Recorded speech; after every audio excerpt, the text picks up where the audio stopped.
ተራዊህን ወይም ተሐጁድና ተራዊህን የሚለዩ ሰዎች ስተት ላይ ነው ያሉት የሚል ቀናዓ አለኝ ለምን ሰላተ ሌሊት ነው ራሱ ተራዊህ ከዛ በኋላ እንደገና ውትር ከሰገደ በኋላ ለሰላተ ሌሊት መስገድ አያስፈልግም ሁለት ጊዜ 10 አልአዋኺር ላይ የሚሰግዱት ሰላት አላህ አሁን ዘመን የመጣ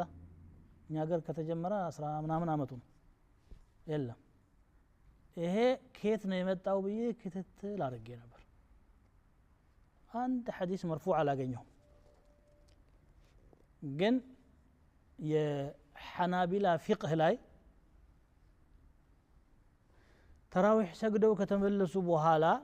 ወደ መስጂድ ቢመለሱ ተብሎ አቡ ሁረይራ انما يرجعون الى خير ብለዋል የሚል አሰር የጠቀሰ ይመስለኛል ይሄ ነው እንግዲህ መነሻውና መድረሻው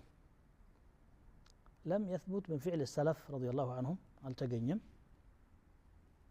ሐዲስ አልተገኘም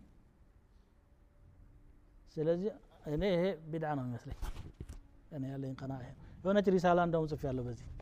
بين التراويح والتهجد مثل አንድ ነው ሁለት ተሐጁድ መስገድ ማለት ነው ምን የሚከለክል ነገር አለሽ حتى አንዳንድ አተሮች እኮ አሉ حتى ምንድነው አዛን እስኪልብን በሰበን ምንድነው የሱሁር ወቅት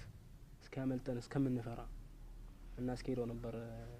ያሉበት አተራ ማን ነው ተሐጁድ ማለት ነው ይሄዱ ችግር የለው ግን ሁለት ጊዜ በመስጊድ ውስጥ እየተሰባሰቡ የሚሰገድ አንድ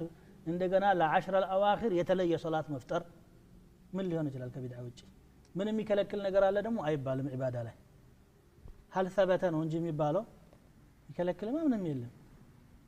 ግን ተገኝቷል ወይ እኛ የምንፈልገው ኢዕቲባድ ብንሆንበት አثر ነው ለዚህ ብሎ በጥብጥ ሁሉ ይፈጠራል አይደል ሀገራችን ላይ ተሐጁድ ካልሰገደ ሰገደ ይለባል ሰገደ ቤተ